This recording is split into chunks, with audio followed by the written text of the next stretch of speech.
If you've walked into the Adirondack Hotel in Long Lake over the last couple decades, you've probably seen a woman standing in the lobby, greeting customers, conducting business, generally being a presence. It's not a manager or the front desk clerk. It's the actual owner, Carol Young. Now she's passing on what's become the family business to her niece and stepping back a bit. But before she did, we got a special tour to hear her story. That's today's Story of the Day. Support for Story of the Day comes from the Wild Center in Tupper Lake, dedicated to strengthening visitors' connections to the natural world. More at wildcenter.org. Hey, I'm David Sommerstein. It's Monday, July 28th. First up, school districts across the state are breathing a sigh of relief. Over the weekend, the Trump administration released billions of dollars in federal education funding that it was withholding for the upcoming school year. The money supports things like teacher trainings, after-school programs, and help for English language learners. It was supposed to be delivered on July 1st, but instead, states were told the funds were being reviewed to make sure they were in line with the president's priorities. Democratic lawmakers called withholding the money illegal because the money was already appropriated by Congress, and President Trump did not make a rescission request. Several states, including New York, sued the federal government to release the funds. The money being released to New York districts totals over $400 million. Disaster and emergency preparedness response in New York and across the country could be at a crossroads.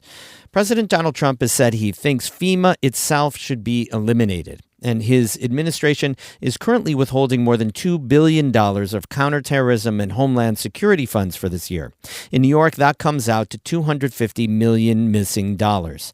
New York State Division of Homeland Security and Emergency Services Commissioner Jackie Bray spoke on the Capitol Press Room last week, saying the federal government has a critical role in disaster relief. So one of the most important things that FEMA does, in addition to the resources that they're able to provide, is they provide a singular system of operating and coordination across jurisdictions.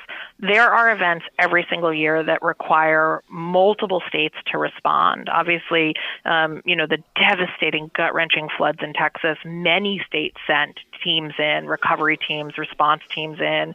There are disasters every year that require multiple jurisdictions to work together, even when you don't talk about across states, when you just talk about counties coordinating or us coordinating with New York City. All of the training we give to make sure that if you show up at an emergency operations center, you know what you're doing, you know how to plug in, is all training that FEMA sets the standards for. Bray says there are absolutely things she would change about FEMA. States have to jump through too many hoops to get reimbursed. It's too hard to build back a destroyed property in a new location. But getting rid of the organization that coordinates aid, she says, would be disastrous. If I've got a bridge that washes out in one hurricane, why am I building the same bridge again? Right here in New York, in Steuben County, the remnants of Fred wiped out infrastructure. So, for example, the school in Fred, the high school, got completely flooded and wiped out. We fought with FEMA for 3 years to get permission to not just rebuild that school, but to move the school. Why are we letting the school stay near that river? So are there things I would change? Absolutely. But I wouldn't say we need to reduce the federal role in emergency management or the federal role in disaster recovery. I would say we need to work together to make things work better. That's Jackie Bray, Commissioner of the New York State Division of Homeland Security and Emergency Services. She was speaking on public radio's The Capitol Press Room about the Trump administration withholding $250 million in counterterrorism and homeland security funds to New York this year.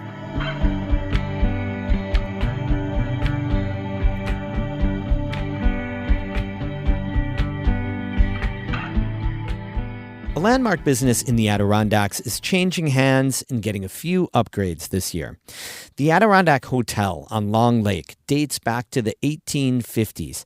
Emily Russell takes us for a tour with the woman who transformed it into a thriving year-round business. The best view from the Adirondack Hotel on Long Lake may just be from the porch on the second floor. Carol Young takes me up there on a warm, sunny day. Wow, beautiful. This is great. It is. Long Lake stretches out for miles in front of us. The high peaks look like tiny little hills on the horizon. It's glorious. There's always a nice breeze out here, too. You can feel it now. Young is in her 80s. She's got shiny red hair that curls ever so slightly. She first put down roots in Long Lake in 1970. She and her husband bought a second home here. Young was working as an accountant in Buffalo at the time. Over their weekend visits and summer vacations, they fell in love with Long Lake and with this hotel. So Young told the owner, if he ever wanted to sell, give her a call. He called me on April Fool's. And I had just had an appendicitis attack, and I was home from the hospital, and I said to my husband, I don't want to talk to anybody. I don't care who's on the phone. He's going, he's on the phone. He's on the phone. So anyways, it was the owner, and he said, I'm ready to go. So either, or get off the pot. And in 2 weeks, we were here, and we bought it, and never looked back. That was 1990. The original hotel was built in the 1850s. It burned down at the turn of the 20th century and was later rebuilt, bigger and better. It's now a 4-story wooden frame hotel that's become an iconic structure in this town. Young walks me through the first floor of the hotel. This was the original dining room. A big black and white photo of the original lodge hangs above a massive fireplace. And there was 2 doors, so we were in the sitting room where we were just sitting, and you go through the doors and come out here, and this was the dining room. Before Young owned this place, it was only open in the summer. She transformed it into a year-round business with a full bar, a restaurant, and 20 rooms total. There's 9 rooms on each wing. 3 have shared bathrooms, the rest have private. The second floor veranda. We have a suite here. Young knows this place like the back of her hand. And everyone from the staff to customers know her too. Young is a people person. She likes managing the ins and outs of this place. And she loves piecing together a profitable business. But in a summer tourist town, that's never easy. For 5 months, we have to make enough money to support our core staff and our infrastructure and our fixed costs for 7 more months.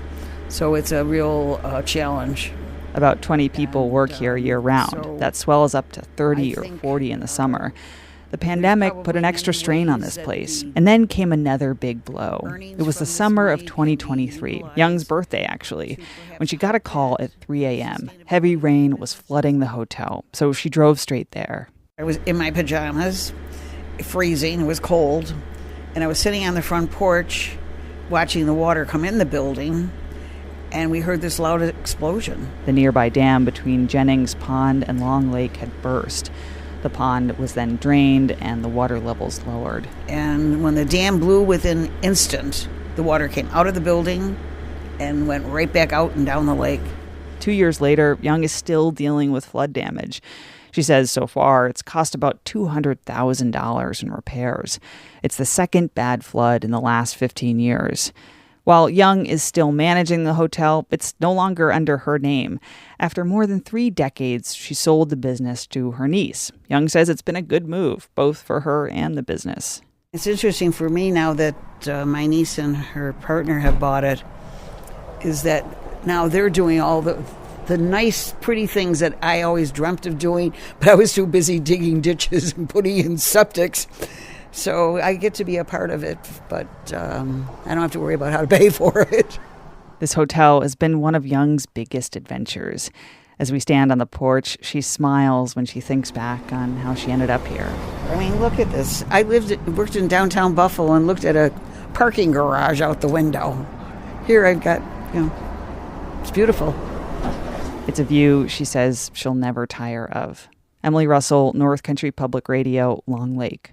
So tomorrow is a big day for all of us, for you, for NCPR. We're going to start a week of raising back the $670,000 Congress just cut from NCPR's budget.